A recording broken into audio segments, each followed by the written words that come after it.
Okay, so a full-blown war has just erupted in the Middle East. And look, this isn't just some distant conflict. This is a story that has massive consequences for pretty much everyone, from our own safety to what we pay at the pump. So let's dive right in and break down exactly what is happening, why it's happening, and what it really means for all of us.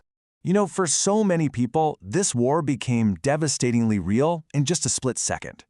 This quote right here just captures that shock perfectly. I mean, can you imagine?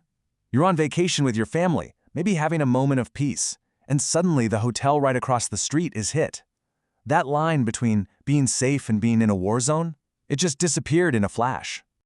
And that chaos just spread like wildfire. We're talking about Dubai's International Airport, one of the busiest travel hubs in the world, evacuated, with smoke billowing everywhere. Drones were literally being shot down over the Burj Khalifa. And get this, debris from intercepted missiles was raining down on the iconic Burj Al Arab Hotel.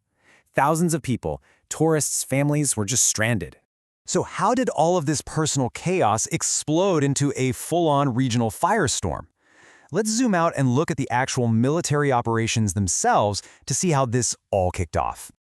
All right, so the very first move was a joint U.S.-Israeli military attack on Iran, and it had a code name straight out of a movie, Operation Epic Fury. U.S. officials made it really clear, too, this wasn't just a one-off strike. No, this was the beginning of a multi-day campaign.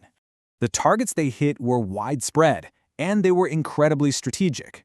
Airstrikes hammered major cities all across the country. We're talking the capital, Tehran, Isfahan, Qom. Now, the stated goal was to dismantle Iran's missile industry, but the attacks also aimed right for the heart of the regime itself. And this was the absolute centerpiece of that strategy, what they call a decapitation strike. In a move that stunned everyone, Iranian state TV itself, their own state media, confirmed that the supreme leader, Ayatollah Khamenei, was killed in a strike on his compound. His daughter, son-in-law, and grandchild were also reportedly killed with him.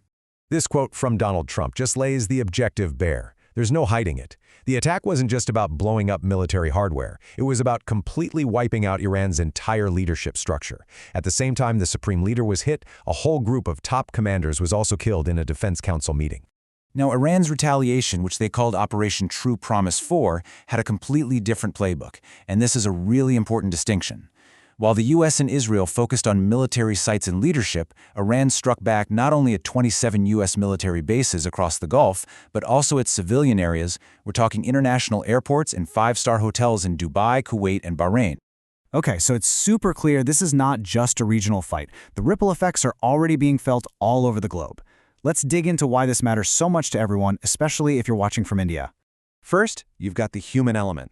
There are over 10 million Indians who live and work in the Gulf. They are right there, on the front lines of this thing, with friends and family caught smack in the middle of these missile strikes. And second, let's talk about energy. India imports over half, more than 50% of its crude oil through this very region. Specifically, it comes through a tiny, narrow waterway called the Strait of Hormuz. So here's the bottom line. India's entire economic stability is directly tied to what happens in this region. And that brings us to what experts are calling India's absolute nightmare scenario. If Iran closes the Strait of Hormuz, which, by the way, they've already threatened to do, India's oil supply could get choked off almost overnight. That would cause shipping and fuel costs to just skyrocket, triggering massive inflation and putting unbelievable pressure on the economy. With the stakes this high, the obvious question is, how on earth did we get here, right? This didn't just happen out of the blue. Let's rewind the clock a bit and look at the key events that really paved the road to this disastrous war. In the midst of all these strategic military strikes and political maneuvering, a truly heart-wrenching report emerged. A girls' primary school in Minab, Iran, was bombed. It was hit during the day, while class was in session, killing at least 100 children. And then you have this, the jarring contrast. Shortly after the news broke about the school bombing, this was the official message from an Israeli government account. It claimed the right to self-defense, even though Operation Epic Fury was the first major strike of this conflict. So the roots of this really go back to late 2025. Iran's economy completely collapsed, leading to mass protests, and the government responded with a brutal crackdown. The U.S. then started a massive military buildup.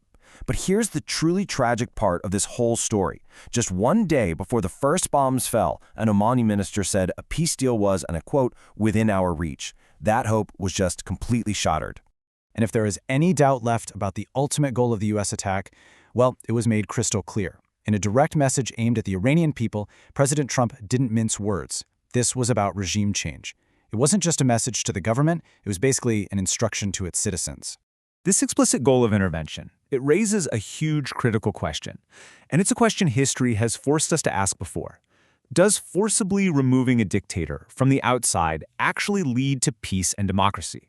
Or does it just unleash something much, much worse?